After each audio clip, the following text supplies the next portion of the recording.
Beamy 28 years old, working as a senior SEO strategist. Pretty decent gig at a mid-sized digital marketing agency. The pay is good, the work is challenging, and my team is solid, or at least it was. Our department of six was a well-oiled machine. There was me, Liam, Mark, our grizzled veteran, a guy in his late 40s who had seen every Google algorithm update since the dawn of time. Ben, the junior specialist, barely 23 and eager as a golden retriever. Then there were our female colleagues. Clara, a technical SEO genius who could diagnose indexing issues in her sleep. Sophia, the content queen who wrote blog posts that could make a rock rank for best moisturizer. And David, our manager, a perfectly boring but fair guy who trusted us to do our jobs and mostly left us alone.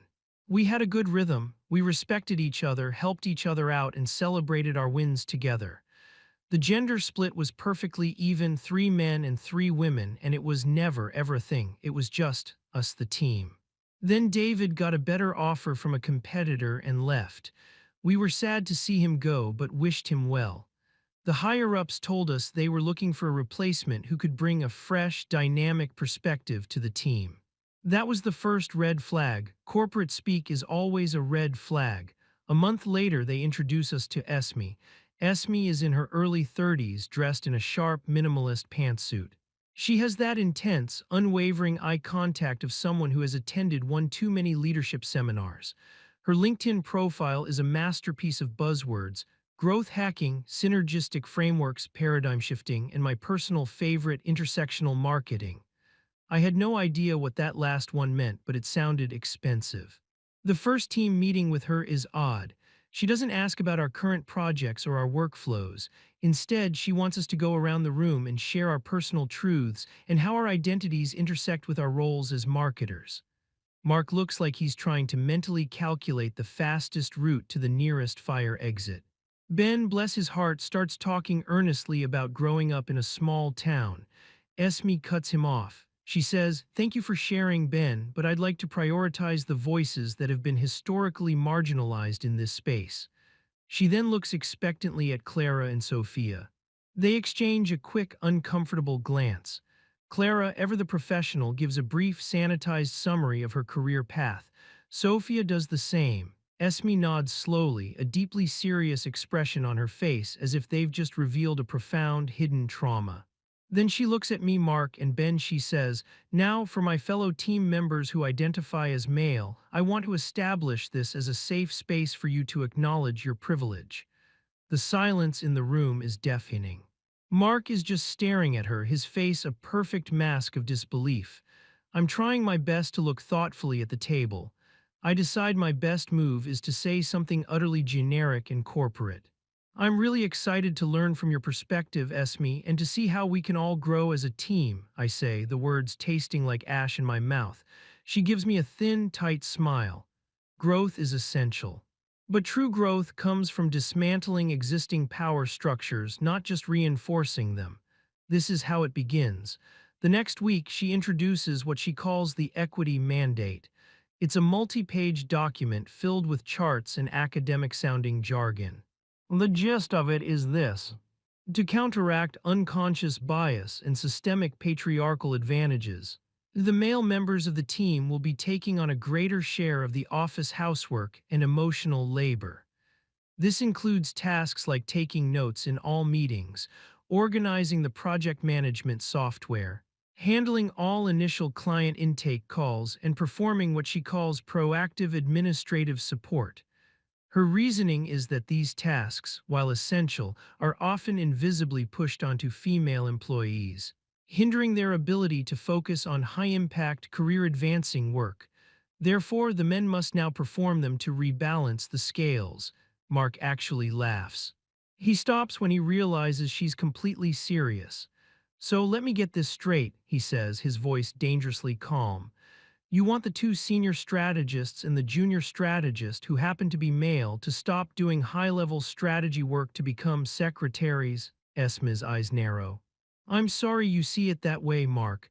I see it as an opportunity for you to develop your collaborative skills and become a better ally." She then assigns Clara and Sophia our 3 biggest clients. The ones Mark and I have been managing for years. Our new assignments are a collection of the lowest budget, highest maintenance, most soul-crushing accounts the agency has. The kind of clients who call you at 9 o'clock on a Friday night to ask why their blog post about cat sweaters isn't outranking Amazon. The mandate goes into effect immediately. The next meeting we have, Ben dutifully takes out his laptop to take notes. Esme stops him. Ben, I appreciate your enthusiasm, she says, but I think it's important that we rotate these responsibilities among the men. Liam, why don't you take the minutes today? It's important for senior members to model good allyship. So there I am, a senior strategist with a six-figure salary, typing up meeting notes like an intern. The meeting itself is a farce. Esme spends 45 minutes talking about her vision for a post-patriarchal content ecosystem. Clara and Sophia look increasingly uncomfortable. They keep trying to steer the conversation back to actual work, but Esme is relentless. At one point, Clara presents a brilliant technical audit she did for a new client. When she's done, Esme nods and says, "Excellent work, Clara. It's so wonderful to see a female voice leading the charge in the technical space." A week later, Ben puts together a fantastic keyword research proposal that identifies a huge opportunity for a client. In the team meeting, Esme presents it as a wonderful example of the team's collaborative spirit. She doesn't mention Ben's name once. The atmosphere in the office turns toxic fast. It's not loud or confrontational. It's a quiet, creeping misery. Mark, Ben, and I start eating lunch together every day, mostly just to vent in low voices. Mark is furious. This is insane. She's actively sabotaging our careers and calling it progress. Ben is just confused and demoralized. I don't get it. I'm trying to do what she asks. I'm trying to be a good ally, but nothing I do is right. My work is ignored and I'm just scheduling things now. That's my whole job. I'm somewhere in the middle. I'm angry, but I'm also a coward. I keep telling myself to just keep my head down. This is a phase, a crazy, misguided phase. It will pass. Management will see how unproductive this is and step in. They don't. From what we can gather, Esme is a master at managing up. She's feeding the C-suite a constant stream of reports about her innovative, equity-focused management style and how she's unlocking the previously untapped potential of our female talent. The productivity of the department has actually cratered, but her reports are all glowing. She's taking credit for all the residual success from our old system, while blaming any new failures on the necessary pains of transitioning to a more equitable framework. The worst part is how it's affecting our relationship with Clara and Sophia. It's become incredibly awkward. They know this is wrong, we can see it in their eyes, they try to help us in small ways. Sophia will send me a Slack message saying, "Hey, Esme is presenting your competitor analysis as a team project, just wanted you to know I told her it was all you." Clara will try to pull me into technical discussions, saying, "I'd love to get Liam's eyes on this, he's the best at this stuff." But Esme always shuts it down. "Thank you, Clara, but I need Liam focused on his administrative support tasks right now. We need to respect the new workflows we've put in place."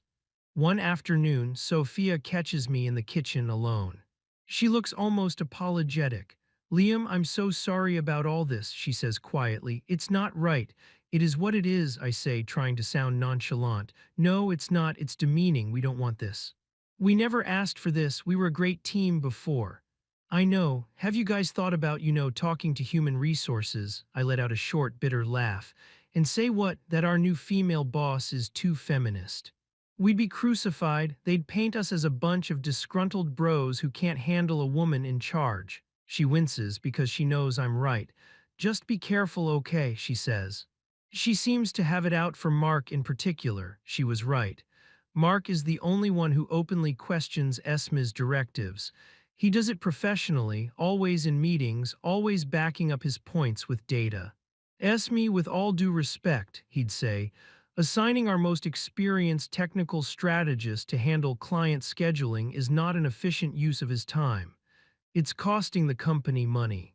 Here's a chart showing the billable hours we've lost since this mandate was implemented."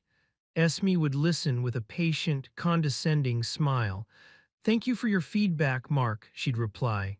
It's always valuable to hear from those who are most attached to the old ways of doing things. It helps us understand the hurdles we need to overcome as we transition to a more forward-thinking model. She was painting him as a dinosaur, resistant to change.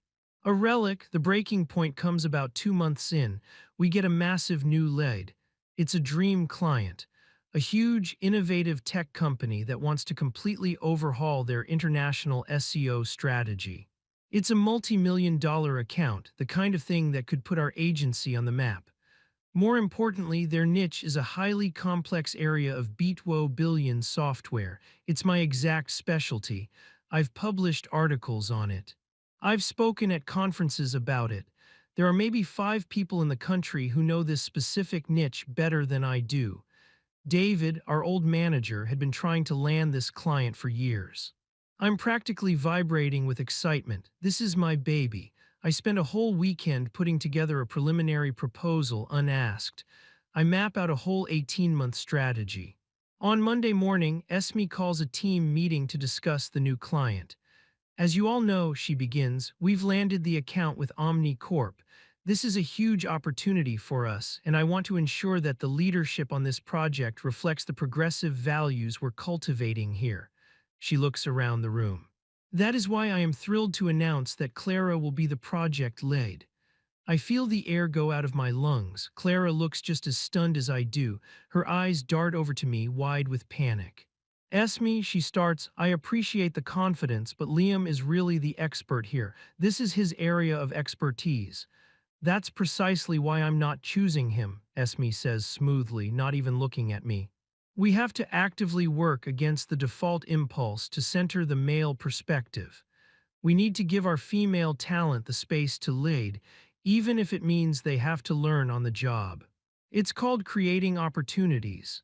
My blood runs cold. She's not just sidelining me, she's setting Clara up to fail. This project is a minefield. Without a deep, pre-existing knowledge of the niche, you'll drown. And what will my role be? I ask, my voice flat. Esme finally turns her gaze to me. You, Mark, and Ben will be the support team, she says, a triumphant little smile playing on her lips. Your job is to provide the foundational infrastructure that will allow Clara to succeed. You'll handle the data pulls, the keyword tracking, the reporting, the scheduling, all the essential behind-the-scenes work. She pauses for effect. Your primary goal is to make her look good. That's it. That's the moment something in me snaps. It's not just about the missed opportunity. It's the deliberate, calculated humiliation, the sheer, unadulterated contempt she has for us. She's not trying to lift women up. She's trying to tear men down. I look at Mark. He's staring at his hands on the table, but I can see a muscle twitching in his jaw. I look at Ben. He just looks broken. All the enthusiasm he had when he started is just gone. I look at Clara. She looks like she's about to be sick. The meeting ends. We all walk back to our desks in a fog. I sit there for a solid hour just staring at my screen. I can't work. My mind is just a white-hot buzz of fury and despair. Around 3 o'clock, I get a Slack message from Mark. Coffee shop across the street, 20 minutes. Bring Ben. I grab Ben and we walk over. Mark is already there, sitting in a booth in the back, a grim look on his face. We sit down. For a minute, nobody says anything. Then Mark speaks, his voice low and steady. I'm done, he says. I'm not doing this anymore. I've been with this company for 12 years. I've helped build this department from the ground up. I'm not going to sit here and be systematically dismantled by some jargon-spouting tyrant. He looks at me. Liam, that was your project. She didn't just take it from you, she spat in your face. She told you to your face that your expertise is less valuable than her agenda. He turns to Ben. And you, she's destroying your career before it even starts. She's training you to be an assistant, not a strategist. In another year, you'll be useless. Everything he says is true, we all know it. So what do we do? Ben asks, his voice barely a whisper. Go to HR. We already said that's a dead end. No, Mark says, a strange, calm fire in his eyes. We don't go to HR, we don't complain, we don't make a scene. He leans in. We just leave. I stare at him. You mean quit? Yes. But not in the usual way. No 2 weeks notice. No dramatic resignation speech. That's what she wants. She wants a confrontation so she can play the victim. We're not going to give it to her. He lays out his plan. It's simple. It's brutal, it's perfect. Tomorrow, he says, we go to work, we act completely normal. We do our assigned demeaning tasks with a smile. We go to lunch and we don't come back. We just walk out, Ben asks, his eyes wide. We just walk out, Mark confirms. We leave our laptops on our desks, we leave our keycards, we just vanish. At 1 o'clock, we get up, we walk out the door, and we never set foot in that building again.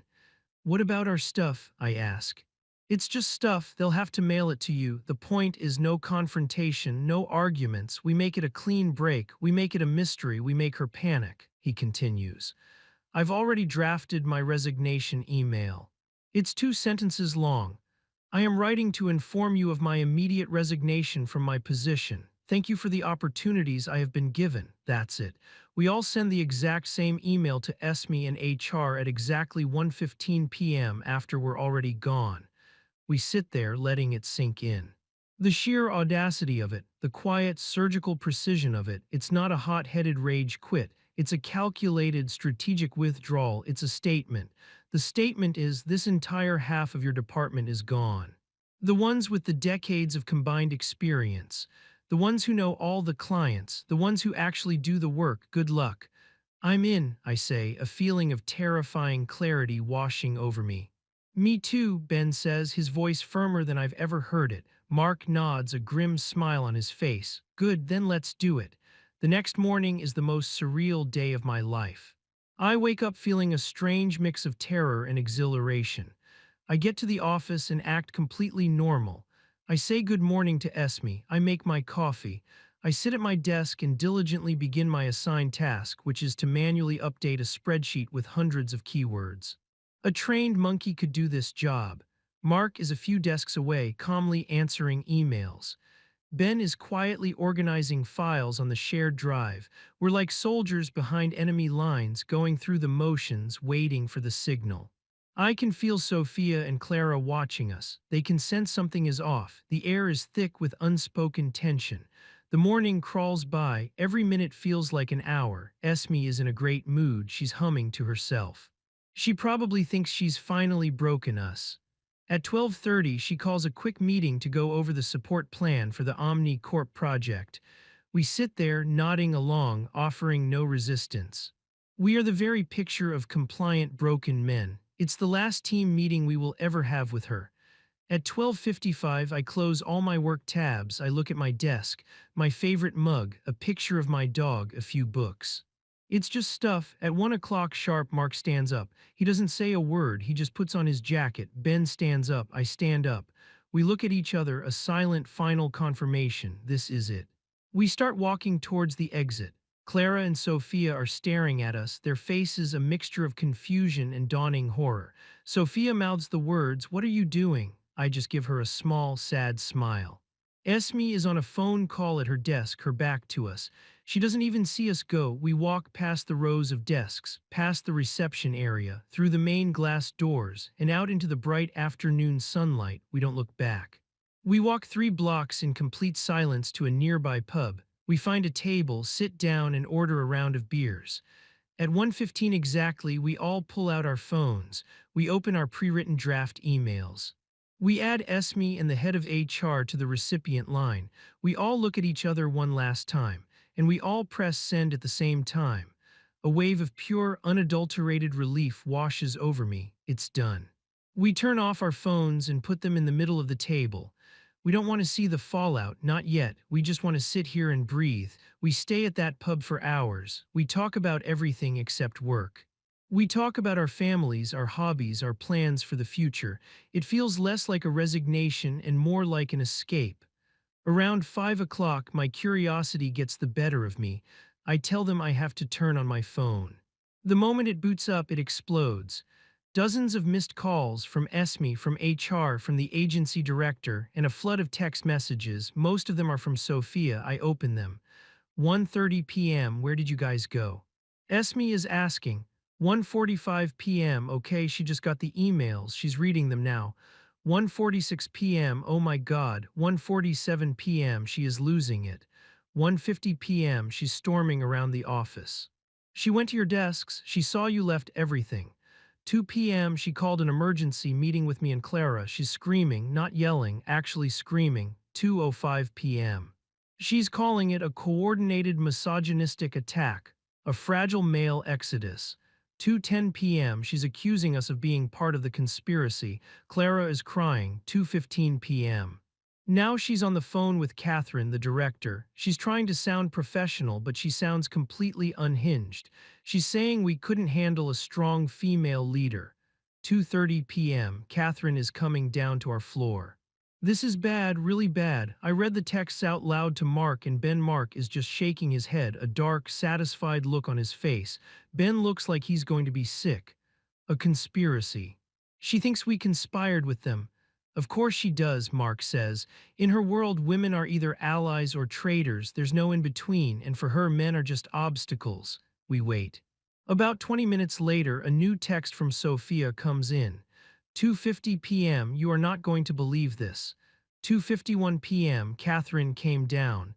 Esme started her whole speech about male fragility and patriarchal sabotage.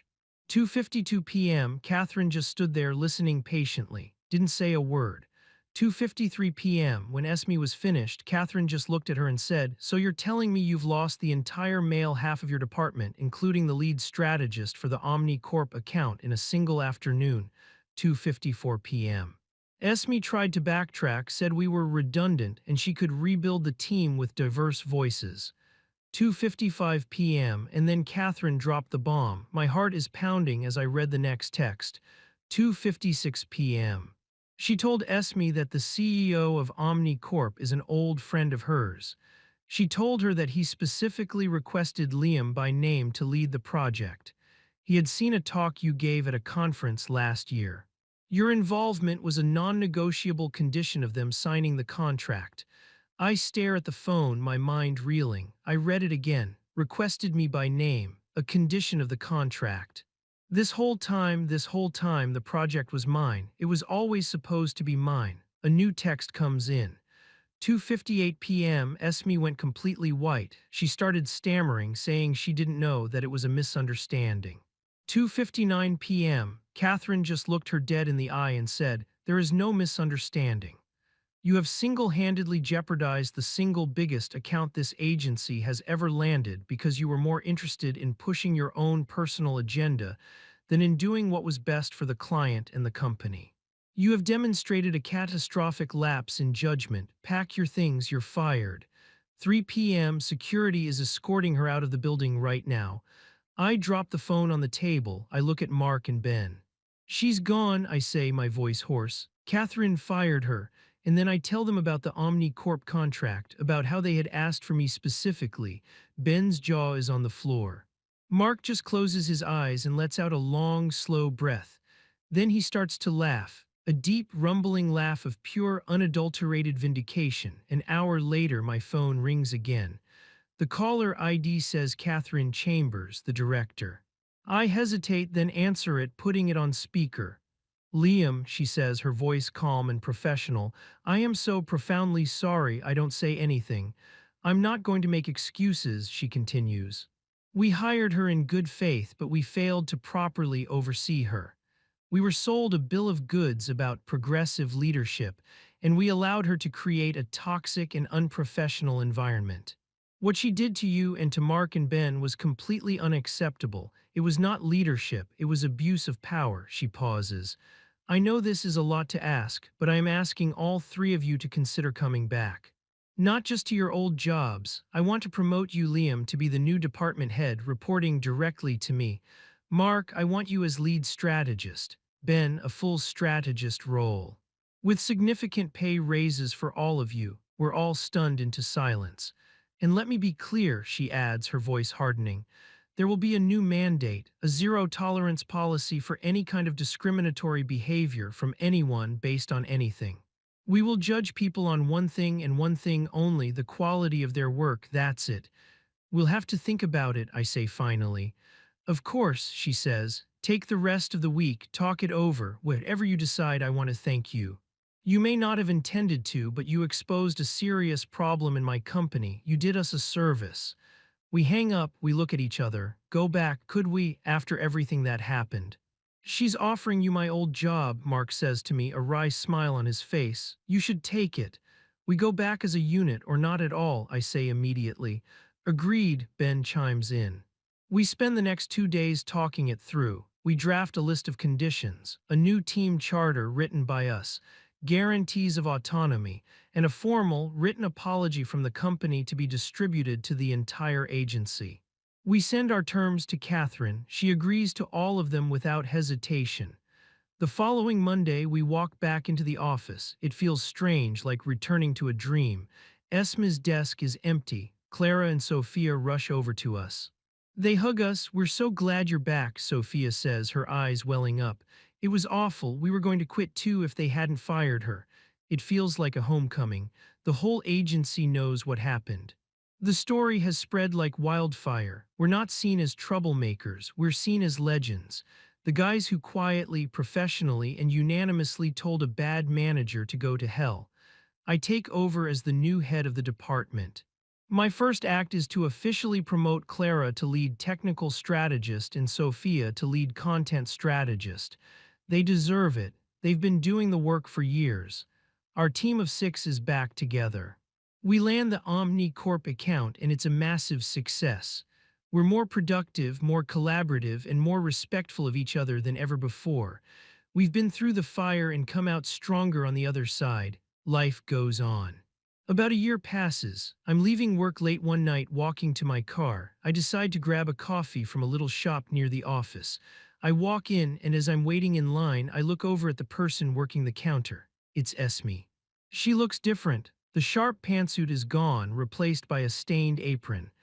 The intense, self-righteous fire in her eyes has been replaced by a look of dull, weary resignation. She's taking an order from a customer, her voice a monotone drone. Do you want whip on that? Our eyes meet for a brief second. There's no recognition in hers, none at all. To her, I'm just another anonymous male face in the crowd. Another part of the patriarchy she was so determined to dismantle. I get to the front of the line. She turns to me. What can I get for you? I look at her, at this woman who tried to ruin my career, who humiliated my friends, who almost cost our company millions of dollars. All in the name of an ideology she probably never even truly believed in. She was just a grifter, a hollow opportunist who latched onto a trendy buzzword to get ahead. And when it all blew up in her face, this is where she landed. I could say something, I could remind her who I am, I could enjoy a moment of triumph, but I don't, it's not worth it, she's already irrelevant. Just a large black coffee, please, I say. She nods, takes my money, and makes the coffee. She hands it to me, our fingers brushing for a second. Her hand is trembling slightly. Have a good night, she mumbles, not looking at me. You too, I say. I walk out of the coffee shop and take a sip. It's just a normal, ordinary cup of coffee, but it's the most satisfying thing I've ever tasted in my entire life.